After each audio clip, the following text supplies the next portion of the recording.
I am so thrilled. These stories have touched me so much in the past couple of weeks listening to them. Some of these folks regularly work with First Person Arts. Our next storyteller is one of those people. He has told this story at some of the storytelling shows here around town before, and I was just knocked out by it. So please let me welcome to the stage Mr. Bernardo Murillo.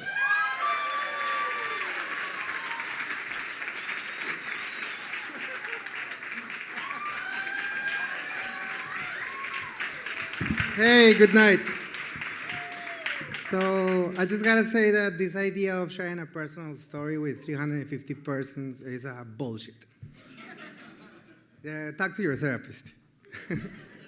Anyway, when this story takes place in 1991, and I was attending film school back in Bogota, Colombia, in South America, where I'm from.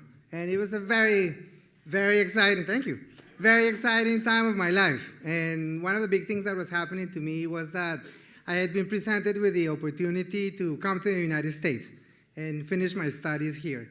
And everything, nothing was set in stone, but everything was pretty much ready.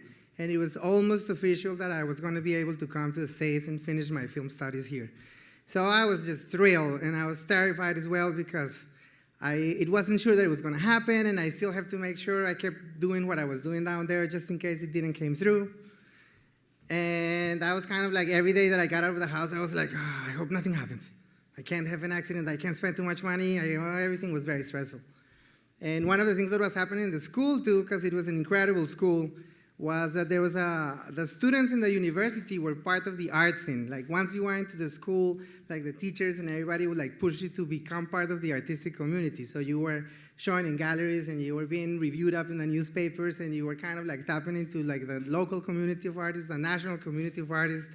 And if you were any good and any lucky, you had any luck, you will be tapping into the whole Latin American art scene. So it was just like incredible.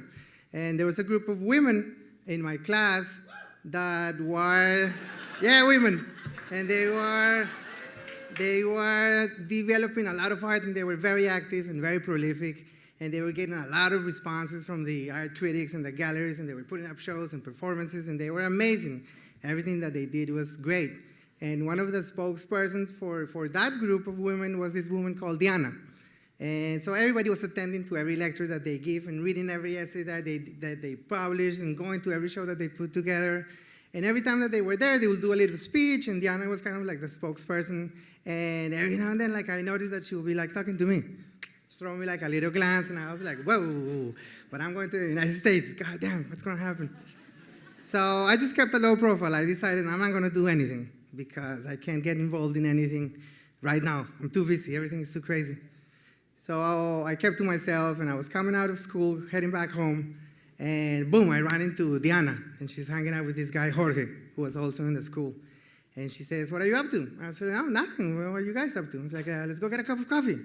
I was like, okay, you, me, and Jorge, okay. Let's go check it out. Let's see what happens. So we're walking through the campus of the university, and all of a sudden I hear this incredibly loud explosion. Bah! And I'm blinded by this bright light. And I open my eyes, and I'm facing to the opposite direction that I was walking to. And I look at my arms, and they're like all like scratched up, and I'm bleeding. My ears are ringing, and I can't hear anything. And I see all these like people running towards me, and they have the most amazing expressions on their face, and they're running past me, and I'm like not understanding what's happening. Now it's raining, and I look up, and I feel the raindrops on my face. Then my hearing comes back, and I hear the sound of the rain tapping on the leaves of a tree, but it's coming from below me, which is really weird, and I feel totally disoriented, and I turn around, and I realize that what has happened is that lightning has struck, and it has hit this gigantic eucalyptus tree that is broken, and it looks like a gigantic hand has just like hold onto it and tore it down apart. And this tree, the rain is falling on the tree, and that's why I hear the sound of the rain coming from like the ground, and I'm frozen. And I realized that what happened is that when the lightning struck, I froze. I decided to not move.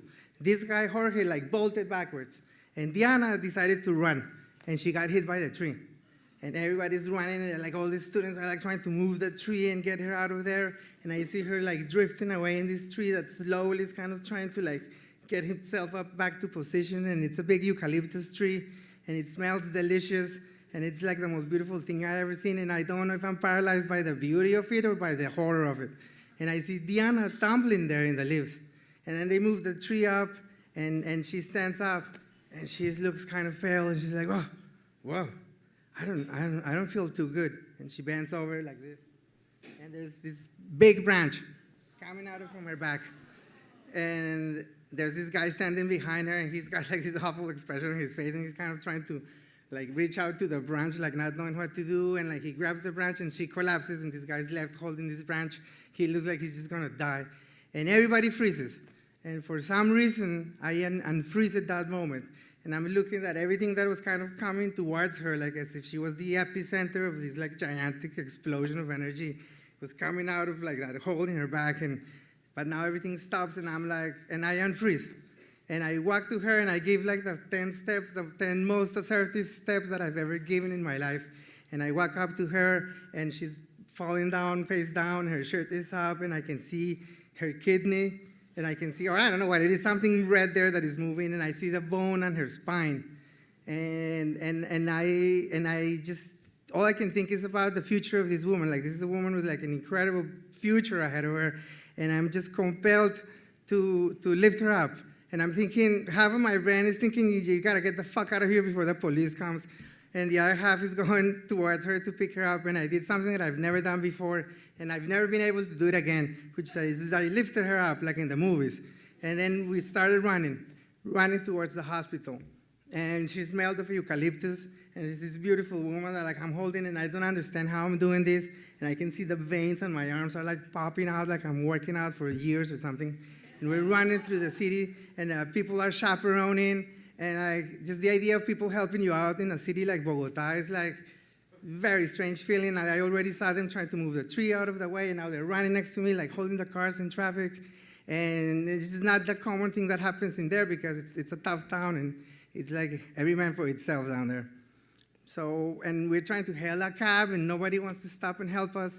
And we see a police car coming, and they got their sirens on, and we're like, oh yeah, the police, finally, somebody's gonna help us. And they come by and they start honking, beep, beep, beep, beep, beep, beep, and they get out of the way, and they fly away. And we're like, Jesus Christ. And I'm like holding this woman, and we're running towards the hospital. And like, I'm looking at her, and she looks so beautiful, and her black hair is like wrapped around my arm, and I'm covered in blood. And she opens her eyes, she looks at me, and she says, I'm so sorry, I peed my pants. And I'm like, it's okay, don't worry about that. We're gonna be fine, we're gonna make it. Finally, we make it to the hospital. And like when we get to the hospital, in the emergency room, they pull out this stretcher, and I put her on the stretcher, and it's like cleaning a paintbrush in a clean glass of water, and it all turns red. And I think at this moment, when she sees that everything is turning red around her, she realizes how hurt she is. And she's holding onto my arm as they're pulling her away, and she's like scratching my arm as they pull her away into the emergency room. This other doctor is standing next to me, and he's like, are you okay? Are you wounded? Are you bleeding? And I'm like, I don't know. And we go into this like little room. They have a mirror there, and I take my clothes off, and I'm fine. I'm just like scratched up and stuff, and everything hurts. And I have this metallic feeling in my mouth. And I'm just like in the doctor, and I have these stretch marks under my armpits over here, which like as if I've been working out like crazy.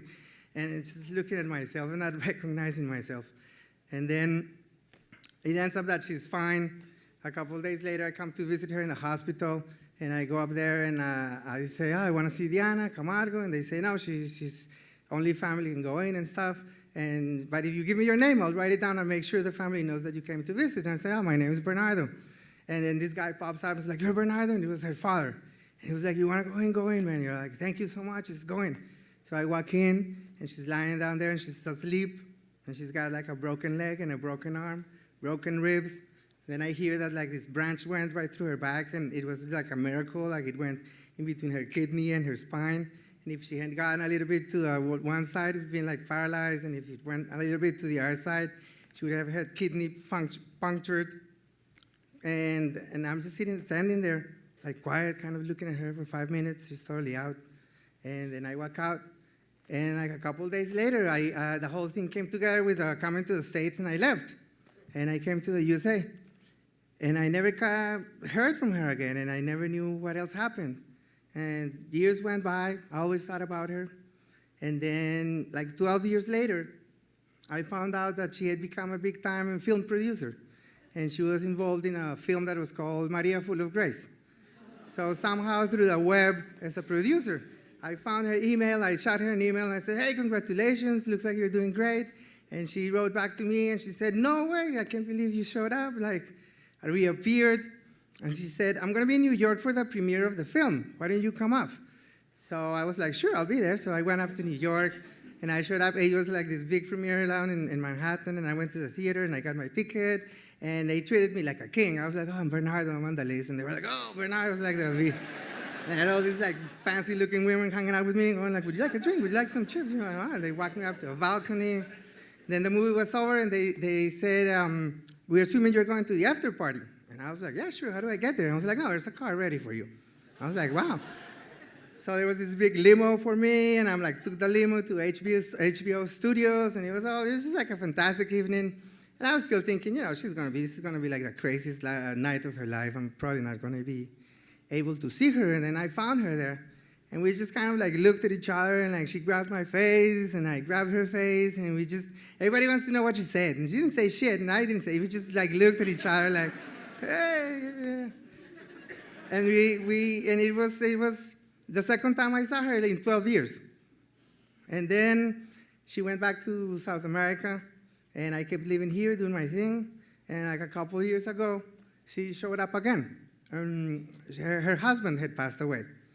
And she had dropped everything, and she went to New York to mourn. She got all her money out of the bank, and she's gonna go to New York for like 6 months and disappear. And she showed up again, and she called me. And I met her in New York, and then she came down to Philadelphia. She stayed at my house. And it was just kind of incredible, because you think about a friendship, and I don't know what her favorite, I never been to her house. I don't know what her favorite color is. I don't know who her favorite writer is. I don't know what music she likes. I know because she told me that she thinks about me, and I think about her a lot. I've never seen her scar.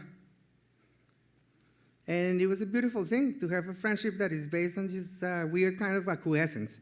We just share silence and like a knowledge that we were connected for some strange reason. 3 times, 3 dates. That's all it takes to fall in love with a woman. Thank you.